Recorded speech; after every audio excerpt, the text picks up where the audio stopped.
এবং কালকে বিজেপি পেছন দিক দিয়ে জানে বিজেপির ডাকে লোক আসবে না, তাই বিজেপি পেছন দিক দিয়ে এই নবান্ন অভিযান করাচ্ছে। এবং আজকে আমি একটা পোস্ট দেখলাম আমাদের ফাইন্যান্স মিনিস্টার, তার একটা পোস্ট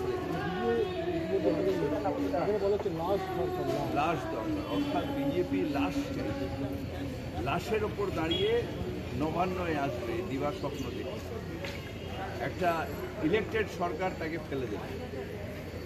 মমতা ব্যানার্জি বিজেপির দয়ায় আসেনি, মানুষের সমর্থনে, সারা বাংলার মানুষের সমর্থনে সে চিফ মিনিস্টার। তাকে ফেলে দিয়ে ব্যাকডোর থেকে বিজেপির চিফ মিনিস্টার হওয়ার যে দিবা স্বপ্ন দেখছে সেটা মূর্খরা করে, ওরা মূর্খামি করছে। কালকে নবান্ন অভিযানে বিজেপির হয়তো কিছু কর্মী যাবে, স্টুডেন্টের নাম করে হঠাৎ বয়স কমিয়ে কিছু পুরো ধাম যাবে, কিন্তু নবান্ন অভিযান হবে না, এটা মানুষ বুঝতে পেরেছে।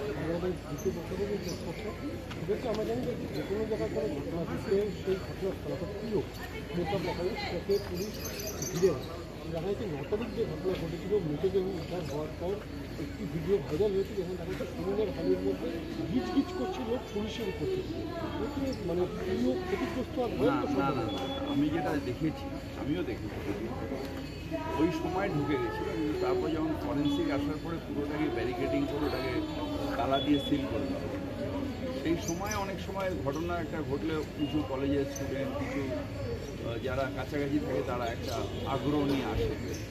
আমার মনে হয় না যে প্লেস অফ অফারেন্সে পুলিশ সেটাকে ধরতে দিয়েছে, এবং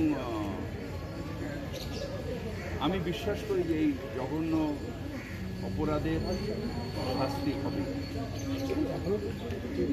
তদন্ত করছে, কিন্তু আপনার পুলিশ যেটা গ্রেপ্তার করেছিল তারপর থেকে কোনো প্রগ্রেস করতে হবে, এটা কোর্ট বিচার করা উচিত।